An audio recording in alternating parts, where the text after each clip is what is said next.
This is the Retirement Solution Podcast with financial advisor John Hicks, founder of J. Hagan Capital.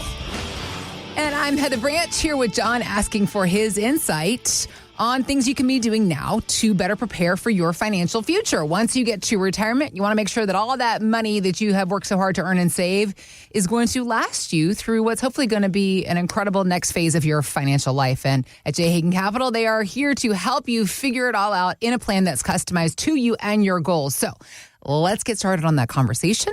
You can do it right now by finding us at retirementsolutionshow.com or click on the links we got posted in the show notes to go to our website that way as well. You're already on the internet. You're already looking things up. You're already trying to understand what Trump going back to the White House means for you. Oh, Daddy's home. Is that what he's saying? Thank you, everybody. Is that what he's Daddy's home. Donald strikes me as the type of person So glad to to call be himself back. daddy.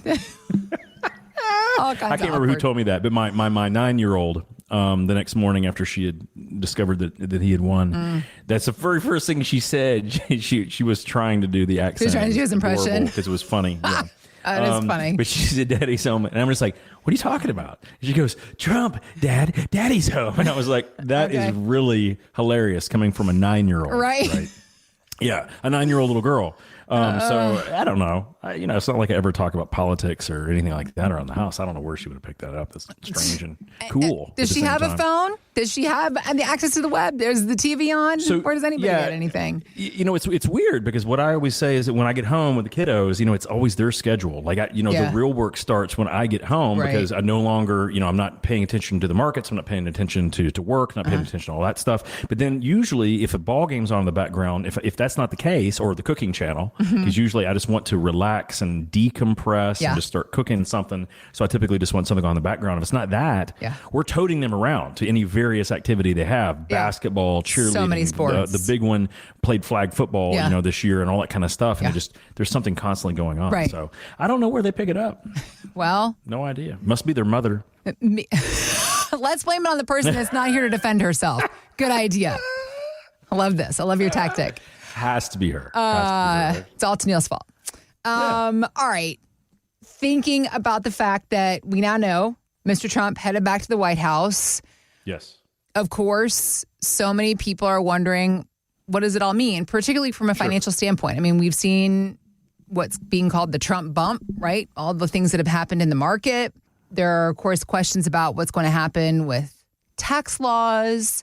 I think that for most of us, if we're honest with ourselves, we need to also understand that there's just 4 years left of a Trump administration. So anything that could happen in the next 4 years could all be redone, depending on whoever goes into the White House after that. That's the thing that is important for us to really swallow that pill. It could change anywhere, anytime, any place, no matter who's in the White House. So that is probably the biggest factor that we're thinking of. So whatever the upcoming administration is going to do, there's a very great chance that we will have a 4-year period of that window of whatever this is going to be. Right? We'll find out if it all in fact becomes red across the board, a red wave. The question is, are they going to be diligent about making major changes, or are they going to let a lot of opportunities slip between their fingers? And then we're going to start getting to where, the deep state of some parts of the Republican Party may not be talking with what we would call Trump loyalists, right? So it doesn't necessarily mean that everything is going to be good, truly. If we remember, I mean, this is maybe one of the best things about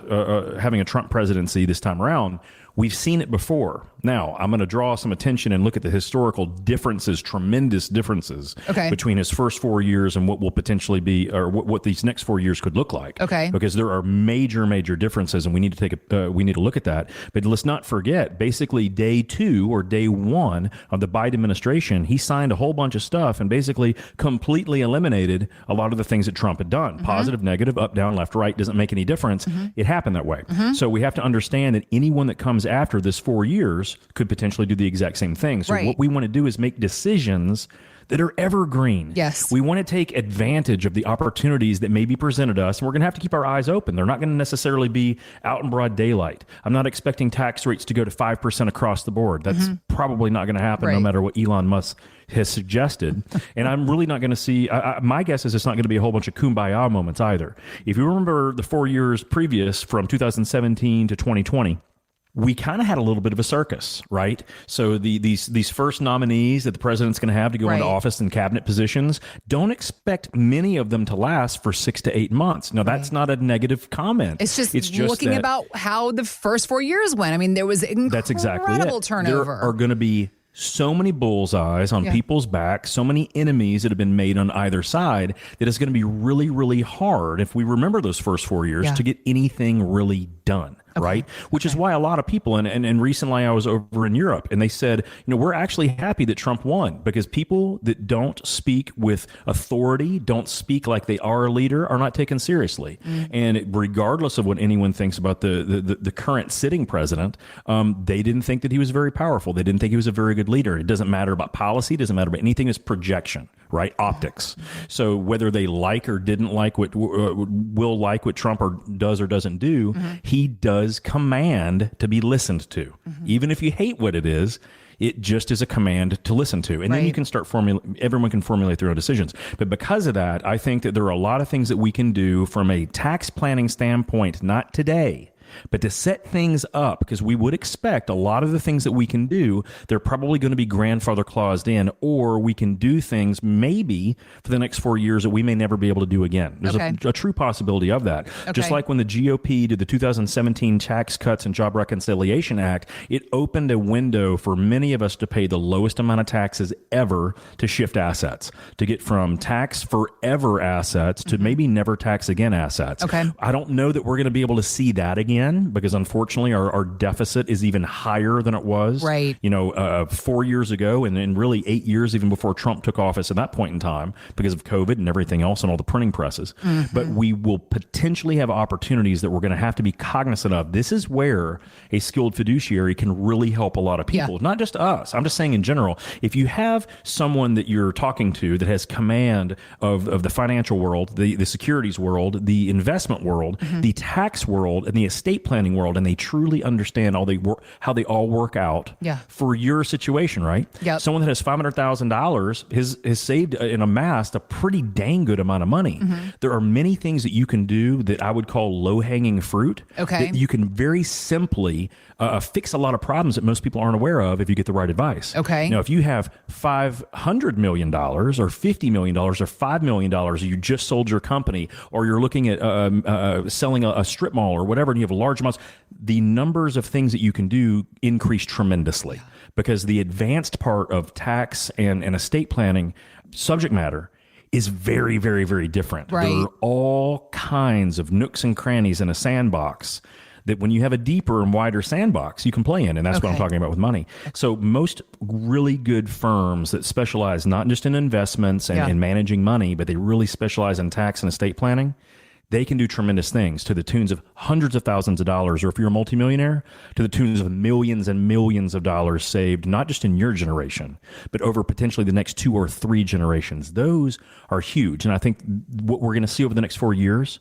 is going to allow for some of that. Not all that I would probably hope for, but guaranteed some of it will happen. You were talking about circumstances and seeking opportunities in the immediate time frame that you spoke. You said the word evergreen. So can we speak a little bit more specifically about things we should be looking for, what questions we should be asking of ourselves and of our fiduciary, our financial advisors? Absolutely. So if you think about evergreen, so we have to understand 2008 was a huge kick in the pants for the U.S. Economy. We absolutely just got lambasted because we had a whole bunch of banks taking a whole bunch of risks they shouldn't have taken. The market fell apart 40% in that 1 year. And then 2009, when Obama had come in and started the process of quantitative easing, the market started to recover. It did. It started to recover in 2009. But from 2009 to 2015, it was anemic. It was barely recovering. It was recovering, but it didn't feel right. There wasn't a lot of juice. There was not a lot of increase in GDP, gross domestic product. People were not productive. We were recovering, but it didn't feel like an actual bull market. What happened? Well, people thought that Hillary was going to win in 2016. Most everyone did. They were expecting a recession, So what you have to think, when Trump got in, he turned all the butane all the way up. He turned he crammed everything full of rocket fuel and lit it off. is essentially what he did. Okay. He had the quantitative easing. He made trade restrictions. He reduced trade restrictions. He put tariffs on people that were not playing the game fairly. And America had a huge boom in growth in the economy. Now, that's what he did last time. Here's what we have now, though. Okay, so what we had was a slow period of time, and then boom, he took off like rocket fuel. And the market came way up. It has stabilized at this point. Yeah. Here we are 4 years later from that point in time. What did we have? We had the market still kind of moving up a lot, guys. 2022 wasn't great, but if you look at it, where were we in 2020 after COVID? Yeah. And leading to now, we're higher almost on everything. Almost everything is higher than it was in 2020, even after the rebound from COVID. Okay. So here's the question. Trump coming in now. The markets are at all-time highs. We are pretty fairly valued. We're going to have to see real productivity growth for the markets to take off. So here's where the opportunity is. Look at your portfolio, because if he does actually incite growth again, we're probably going to have higher inflation. Look at things that you can capitalize on inflationary gains. There's a ton of instruments out there that are hedged with inflationary protection, tons of them. Most of them and many of them are private equity based or hedge fund based, or they're hedged so that even if inflation rises, and we would expect it to if the market moves up from here, you can be not only protected, you can make a tremendous more amount of money on those things. It doesn't necessarily require more risk. Often it requires less risk. Okay. So I think that one of the things we can learn from the situation is Trump's in a different situation. Yeah. He's going to have to use octane again to get the process moving correctly. He's going to probably have to, I don't care about the tariff structure. I don't know that I like it or dislike it, but if we get China and some of the other countries that have been kind of taking advantage of U.S., I'm going to call it stupidity, then we may have a really good opportunity to start winning on the trade game a little bit. Now that would be good. Strength of dollar would be good for us. So having said all of that, look for the opportunities. If you don't have a guy that's telling you about these potential chances, how you can hedge the downside risk, at the same time hedge the inflationary risk, because if we want the market to run up, guys, at least what the Fed is telling us, we're going to have inflation. So we need to be prepared for that. And if we are very fearful, we put the money under the mattress, interest rates probably won't rise too much more, but inflation come up, we'll end up with a situation like we had a couple of years ago, which is why we have crazy beef prices, crazy gas prices, crazy chicken prices, egg prices across the board. That's the dirty part of inflation. But if we use it and harness it to our advantage, we could truly win over the next 4 years. Helping you to win in your retirement, helping you take this money you've worked so hard to earn and save, look for the opportunities that are happening now in current circumstances, building evergreen plans and portfolios for the years ahead. This is the work they're doing every single day at J. Hagan Capital, and they're ready to do with you as well. Visit us at retirementsolutionshow.com to get started on this conversation with John and his team at J. Hagan Capital. We also have links posted in the show notes, or again, it's retirementsolutionshow.com. Thanks for listening to the Retirement Solution Podcast with John Hicks. Begin the conversation about your savings plan with John and the team at J. Hagan Capital by visiting retirementsolutionradio.com. Be sure to listen to John's radio show, The Retirement Solution, Saturdays at 8 a.m. and Sundays at 9 a.m. on News Radio 840 WHAS. J. Hagan Capital Incorporated is not licensed in all 50 states. To find out if J. Hagan Capital Incorporated is licensed in your state, please call 502-690-5635. J. Hagan Capital Incorporated is not affiliated with nor endorsed by the Social Security Administration or any other government agency and does not provide legal or tax advice. By contacting us, you may be provided with information about insurance and annuity products offered through J. Hagan Capital, LLC, NPN number 1882794.